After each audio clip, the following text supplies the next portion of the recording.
데이터를 공부한 자 빅공남 통계가치 공부해요. 18번째 영상 시작하도록 하겠습니다. 오늘의 주제, 데이터는 벡터다.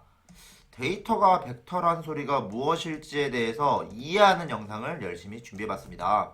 그래서 여러분들 2022년 1월 6일자 영상을 보시면은 17번째 영상에서 벡터와 차원에 대해서 정리를 했었어요. 그죠? 오늘은 조금 더 리뷰를 하면서 데이터를 벡터로 보는 시야를 넓혀가는 확장하는 방법에 대해서 이해를 할 건데요. 유익한 채널, 빅공남 채널에서는 유익한 영상 열심히 준비해봤으니까요. 구독과 좋아요, 클릭 부탁드리겠습니다. 그러면은 본격적으로 시작합니다. 오늘의 주제, 데이터는 벡터다.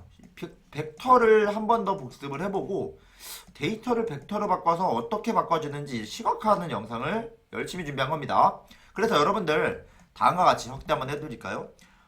파이썬에서 제가 구글 콜앱에서 파이썬을 하고 있는데 이런 식으로 명령을 주면은 데이터 샘플을 가져올 수가 있어요. 그래서 이렇게 데이터를 하나 만들어 봤는데요.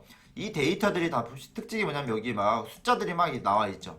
근데 이제 결론은 뭐냐면 이 숫자의 셋들 하나하나의 셋들을 여기는 뭐냐면 요인이거든요. 뭐 연비라든지 그 다음에 뭐 마력, 중량, 가속, 그 다음 뭐 달린 거리, 얼마나 달렸는지 자동차, 이게 자동차의 데이터인데 이런 식으로 주게 되면 이 데이터는 결국에는 벡터로 바꿀 수 있다는 게 포인트입니다. 이 데이터를 어떻게 벡터로 보지? 그래서 벡터를 한 번 더 빠르게 복습하고 이 데이터를 다시 벡터로 볼 수 있다는 것을 이해하는 게 오늘의 영상의 포인트입니다. 그래서 먼저 지난 영상에서 했던 내용들을 빠르게 리뷰하고 아까 그런 데이터를 다시 벡터로 이해하는 방법에 대해서 준비해봤습니다. 그래서 여러분들 이제 스칼라와 벡터에 대해서 차이를 지난 영상에서 준비를 했었고, 스칼라는 건 어떤 선분의 길이를 가리킵니다. 이 길이가 5면은 스칼라는 5라 그러고요. 그런데 만약에 이 길이가 만약에 5인데 만약에 이 방향까지 주어졌다 이러면 그때부터는 벡터입니다. 길이가 존재하면서 방향이 있으면 우리는 벡터를 합니다. 길이가 존재하면서 방향이 있으면 우리는 벡터를 한다 말씀드렸죠. 그래서 크기와 방향이 있는 걸 우리는 벡터를 한다고 말씀드렸어요. 그런데 이런 벡터를 우리는 A 벡터라고 했을 때 크기와 방향이 있잖아요. 크기와 방향이 있을 때 이 벡터가 크기와 방향이 있으면은 원점에다 항상 갖다 놓는 겁니다. 지금 이거는 이제 평면이니까 2차원이긴 한데 원점에다 갖다 놓으면은 이쪽 좌표로 해서 이 벡터를 그냥 좌표로 표현할 수가 있어요. 그죠? 만약에 또 다른 벡터가 있으면은 이 벡터를 어디로 옮기냐면 일로 옮겨서 다시 x좌표와 y좌표로 나타내서 좌표로 표현할 수 있다. 몇 콤마 몇, x 콤마 y로 쓸 수 있다는 게 포인트죠. 그래서 어떤 평면 세계, 이거 2차원이지만 벡터라는 건 어떤 좌표로 표현할 수 있고 이 좌표로 표현한 데서 우리는 데이터를 벡터로 나타낼 수 있다는 얘기를 할 수가 있습니다. 그래서 벡터라는 경우는 결국에는 순서상 어떤 임의의 크기도 원점에 갖다 놓으면은 이 끝은 어떤 한 점이기 때문에 좌표로 표현될 거고 그 좌표는 3,4처럼 이렇게 열벡터라고 그러거든요. 아래로 느려뜨려서 데이터에 두 개의 좌표로 표현할 수가 있습니다. 그래서 우리는 이렇게 쓰는 거에 익숙해져 있지만 좌표로 쓸 때는 아마 이런 식으로 쓰는 게 익숙해질 겁니다. 그래서 원래 벡터라는 거는 크기와 방향이 주어지는데 좌표로 표현된다. 그거의 개수가 차원이다라는 얘기를 했었고요. 그래서 좌표가 하나 있으면은 1차원, 두 개 있으면 2차원, 세 개 있으면 3차원입니다. 중요한 거는 3차원을 우리가 살고 있는 세계는 3차원. 특이한 사람을 만났을 때 4차원이라는 말을 쓰잖아요. 4차원이라는 건 뭐냐면은 우리 눈으로 볼 수 없는, 존재는 하지만 우리 눈으로 볼 수 없는 세계입니다. 무슨 말씀인지 알겠죠? 존재는 하지만 눈으로 볼 수 없는 세계가 4차원 세계고, 그러니까 4차원 세계가 없다는 게 아니라 5차원, 6차원, 7차원 세계는 존재하는데 우리 눈에는 3차원만 보이기 때문에 그림을 그릴 수 없다는 게 중요한 얘기입니다. 존재는 한다. 그런데 그림을 그릴 수가 없다 정도겠죠. 그래서 이렇게 평면 같은 경우는 좌표 두 개를 표현할 수 있고 모든 점을 나타낼 수 있다. 그래서 기준 벡터가 있으면은 3,1로 쓸 수 있는데 수직이 아니더라도 좌표로 표현할 수 있다라는 게 중요한 내용이라고 말씀드렸었죠. 지난 시간에. 그리고 이런 식으로 공간에 대해서 눈에 보이는 이건 3차원이라고 그러는데 하나, 둘, 세 개죠. 이런 벡터는 다음과 같이 이런 식으로 표현할 수 있고 이런 벡터는 또 이렇게 쓸 수가 있어요. 그러면은 아하, 벡터람은 어떻게 보면은 데이터 차원에서 데이터 관점에서 쳐다보면은 요인이 몇 개 있는가를 표현할 수가 있고, 만약에 요인이 3개가 있다면은 이거는 다시 벡터로 나타나게 되면은 이런 식으로 표현을 해볼 수가 있겠죠. 요인 1, 요인 2, 요인 3. 만약에 뭐 나이, 그 다음에 키, 몸무게라 하면은 나이, 키, 나이, 몸무게, 키. 그러니까 나이, 몸무게, 키에 따라서 어떤 하나의 순서상이 만들어질 거고 벡터로 표현될 수가 있습니다. 다만 요인이 4개가 됐으면은 만들어낼 수는 있으나 그림을 그릴 수 없다는 겁니다. 왜요? 우리 눈으로 표현할 수 있는 건 3차원이 답니다. 4차원부터는 그림을 그릴 수가 없습니다. 그래서 벡터라는 거는 어떤 이 차원, 요인의 개수가 되는 거고 이 요인의 개수에 따라서 몇 개냐에 따라서 이제 이런 벡터를 하나, 방향을 하나, 크기와 방향을 하나 만들어낼 수가 있고요. 근데 우리가 요 차원이 존재는 하지만 눈에 볼 수 있는 3개, 우리가 생각할 때 입체도형 같은 경우는 3개 좌표축이 3개만 있으면 표현할 수 있거든요. 그래서 눈으로 볼 수가 없다. 다만 존재한다는 겁니다. 그래서 이런 식으로 좌표로 수직이 아니더라도 3개의 요인이 있으면은 좌표로 나타날 수 있다라는 겁니다. 그래서 오늘의 주제 이제 마지막으로 데이터는 벡터다라는 얘기가 어떤 식으로 이해할 수 있는지 이제 시각화해서 준비해봤습니다. 제가 구글 콜앱에서 어떤 파이썬 코딩을 통해서 제가 그림을 하나 나타냈는데요. 다음과 같이 아까 말씀드렸듯이 요렇게 시본 라이브러리로 요런 명령, 요렇게만 명령을 치면은 구글 콜앱에서 요런 식으로 데이터 샘플을 가져올 수가 있습니다. 그래서 데이터 샘플을 보면은 이런 식으로 연비가 뭐 이제 이게 뭐냐면은 행이 397개가 있네요. 397개. 그래서 뭐냐면 순서대로 하면 됩니다. 이 자동차 한 개는 연비가 이거고 실린더의 개수가 이거고 달린 거리, 마력, 무게, 가속, 그다음에 이게 70년산인가 봐요.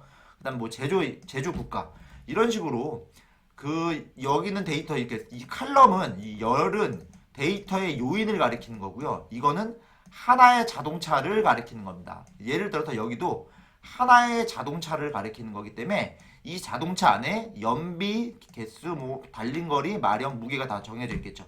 그러니까 이 하나하나는 요인이 되는 거고 이 요인들을 묶어서 하나의 자동차를 나타내게 되죠. 그래서 이건 벡터로 나타날 수 있다는 겁니다. 그래서 제가 조금 더 여기 여기 글씨가 보이겠죠, 여러분들? 여기다 매핑을 해가지고 뭘 했냐면은 방금 전에는 여기는 제조국가가 미국이잖아요. 유럽이잖아요. 이거를 좀 숫자로 나타내고 벡터로 할 건 뭔가 숫자로 나타내고 싶어서 매핑을 했습니다. 이게 변환을 제가 했는데 어떤 이거 범주화된 거라고 볼 수 있죠. 그러니까 미국은 1로 바꾸고 유럽은 2로 바꾸고 재팬은 일본은 3으로 바꿔라. 그 소리는 뭐냐면은 여기가 원래 USA였거든요. 그러니까 이런 식으로 명령을 주게 되면은 매핑을 해가지고 USA를 1로 바꿔주는 겁니다. 그래서 이런 식으로 데이터를 한번 바꿔봤어요. 어쨌든 숫자로 바뀌게 되는 작업을 해본 거고요.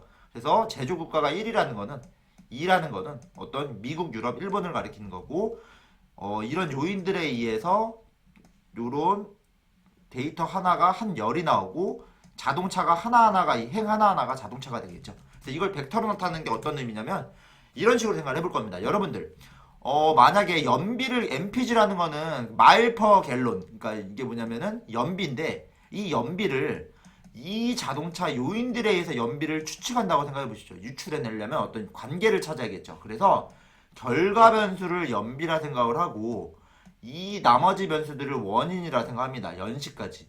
그러면은 이 하나의 첫 번째 자동차는 다음과 같이 세로로 쓸 수가 있어요. 무슨 소리냐면은 여기 8을 그대로 일로 갖다가 쓰고 그 다음에 307.0을 잠깐만요.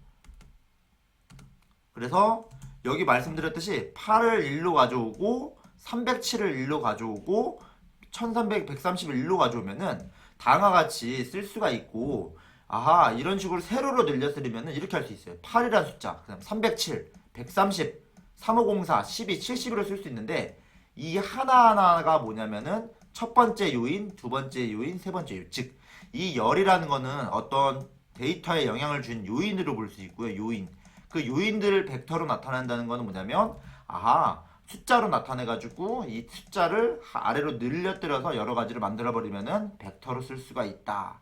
즉 하나의 자동차는 하나의 벡터로 쓸 수 있고 이게 첫 번째 자동차잖아요. 예를 들어 여기 393번째 자동차. 이 자동차도 벡터로 표현할 수가 있어요. 첫 번째 실린더의 개수는 얘는 4개가 될 거고 그 다음에 달린 거리는 뭐 140마일 그 다음에 요거는 마력 그 다음에 무게 그 다음에 가속 그래서 이런 걸 측정을 해서 결국엔 뭐냐면은 이게 만약에 여기 제가 이제 이렇게 써놨죠. 화살표를. 연비를 예측할 때 써먹는다는 건 뭐냐면 이 변수들이 벡터인데 이 벡터들이 인풋으로 해서 연비를 추측하는데 써먹을 수 있구나. 뭐 그 정도로 볼 수 있습니다.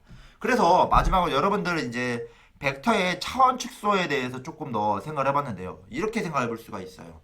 결과 변수가 연비인데 이게 아까 데이터를 방금처럼 방금 그림 다시 볼게요. 이 하나의 데이터들을 다 요렇게 요인으로 쓸 수 있는데 이렇게 생각할 수가 있어요. 만약에 이 요인들 중에 얘네들 무게, 가속, 연식이 서로 상관계수가 두 개씩 측정했을 때 상관계수가 1에 가깝다는 거는 직선에 가깝다고 예전 영상에서 말씀을 드렸었어요. 그 소리 뭐냐면 한 변수처럼 움직이는 거예요. 그러니까 얘가 얘를 상관계수가 높다는 거는 서로 하나의 변수처럼 움직이는 거니까 바꿔 말하면은 이 요인들은 보존을 하면서 결국에 이 요인들이 하나의 요인으로 묶이지 않을까? 예측을 하니까 무게랑 가속이랑 연식이 상관계수가 높다는 거는 언어 하나를 알고 있으면 다른 변수를 알아낼 수 있는 거예요. 그래서 어떤 상관계수가 높다라는 거는 차원을 축소할 수 있는 여지가 생깁니다. 왜? 1변수처럼 움직이게 됩니다. 그래서 세 개의 요인이 상관계수가 높다는 거는 하나의 변수처럼 움직이는 거다. 실질적으로 그래서 네 개의 변수처럼 써먹을 수 있고 그러니까 차원 축소라는 개념이 생기는 겁니다.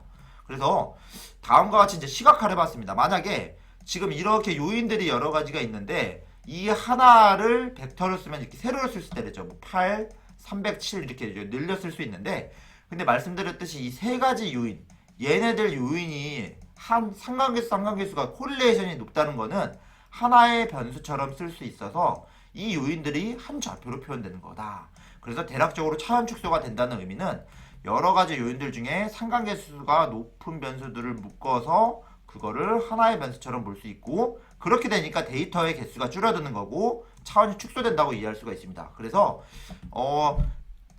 그 변수 간에 상관계수가 높다는 거는 변수 간에 종속돼 있다, 변수가 독립돼 있다 이런 의미로 쓸 수가 있는데요. 그래서 사실은 제가 벡터를 여러분들에게 어떤 책들을 보면은 PCA 기법이라든지 SVD 기법 이런 기법들이 나오긴 하는데 이게 바로 이해가 안 가더라고요. 그래서 벡터에 대해서 이해하고 차원 축소가 뭔지 그 다음에 변수의 벡터의 종속과 독립이 무엇인지 이해하면 도움이 된다는 생각이 들었습니다. 그래서 오늘은 이 상관계수가 높다는 식으로만 말을 했고 변수 간에 독립과 종속이 일어났다는 게 어떤 의미인지에 대해서 여러분들하고 다음 영상에서 정리하도록 하겠습니다. 여러분들 긴 영상 끝까지 시청해서 감사하고요. 다음 영상에서 인사드리겠습니다. 감사합니다.